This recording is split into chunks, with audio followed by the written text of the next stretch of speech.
Hello বন্ধুরা, সবাই কেমন আছো? চলে এলাম নতুন বছরের নতুন একটা ব্লগ নিয়ে। আজকে আমরা পৌঁছে গেছিলাম হাওড়ার রেল মিউজিয়ামে। প্রথমেই 30 টাকা করে এন্ট্রি ফি দিয়ে আমরা প্রবেশ করলাম ভেতরে। ফর্শ রোডে অবস্থিত এই মিউজিয়াম ভারতের রেল বিষয়ক অন্যতম গুরুত্বপূর্ণ একটা মিউজিয়াম। কলকাতা মহানগর অঞ্চল ও হাওড়া শহরের প্রধান পর্যটক আকর্ষণও বলা যায়। এটি 2006 সালে রেলওয়ে চত্বরে স্থাপন করা হয়। প্রায় 4.5 একর জমিতে এই মিউজিয়ামটা স্থাপন করা হয়েছিল। এখানে পূর্ব ভারতের রেল চলাচল সম্পর্কে যাবতীয় উন্নয়ন ও বিবর্তনের তথ্য প্রদর্শিত হয়। এবার চলো এই মিউজিয়ামের ইতিহাস সম্পর্কে একটু জেনে নেওয়া যাক। পূর্ব ভারতের প্রথম ট্রেনটি 1854 সালে 15ই আগস্ট হাওড়া ও হুগলির মধ্যে প্রথম যাত্রা শুরু করে। হাওড়া থেকে সকাল 8:30 নাগাদ ছেড়ে 51 মিনিট পর হুগলিতে পৌঁছাতো। এরপর সমগ্র পূর্ব ভারতের রেলপথ ও রেল পরিচালনার ব্যবস্থা বহু পরিবর্তনের মধ্যে দিয়ে বর্তমান অবস্থায় পৌঁছেছে। শতাব্দী প্রাচীন রেল ব্যবস্থায় ব্যবহৃত ট্রেন ও রেল ইঞ্জিন সব বিভিন্ন সরঞ্জামসমূহ জনসাধারণের সম্মুখে তুলে ধরার জন্য ভারতীয় রেলের তত্ত্বাবধানে 2006 সালে এই মিউজিয়াম চালু করা হয়। চলো তাহলে মিউজিয়ামটা এবারে ভালোভাবে ঘুরিয়ে দেখাই।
রেল মিউজিয়ামের ভেতরে ঢুকলে দেখা যাবে বিভিন্ন ধরনের সুন্দর সুন্দর ফুলের গাছ, দেখলেই মনটা ভালো হয়ে যাবে।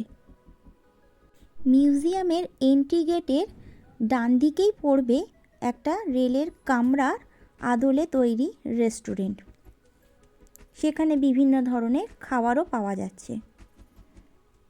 এই যে জায়গাটা দেখতে পাচ্ছ, এখানটা একটু পার্কেরও ব্যবস্থা করা আছে, সবাই এখানে বসতেও পারবে, একটু খেলাধুলাও করতে পারবে।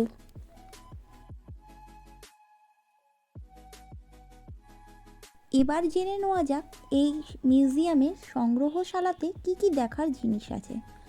ট্রেন চলাচলের পুরনো যে লণ্ঠন সিগন্যাল, টেলিফোন যন্ত্রাংশ সহ বহু উপকরণ সংগৃহীত করে রাখা আছে। এখানে পূর্ব ভারতের রেল চলাচল সম্পর্কে যাবতীয় উন্নয়ন ও বিবর্তনের তথ্যও রয়েছে।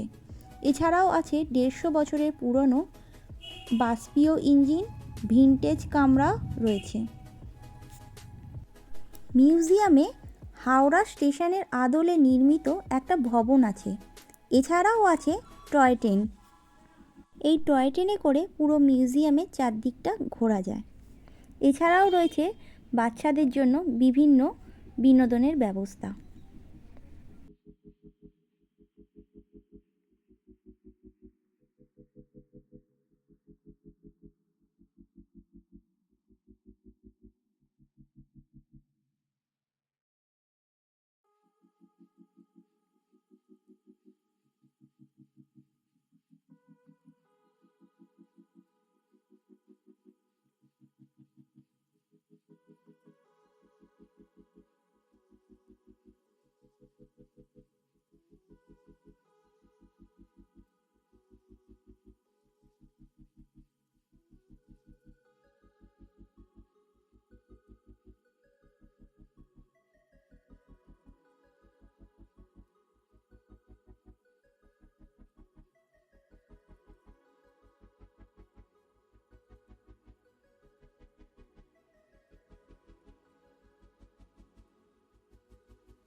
ছুটির দিনে অনায়াসেই এই রেল মিউজিয়াম ঘুরে আসা যায়।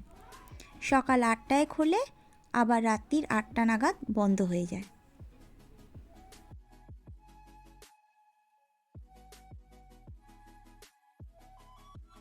ভিডিওটা ভালো লাগলে একটা লাইক করে দিও, চ্যানেলটাকে সাবস্ক্রাইব করতে ভুলো না।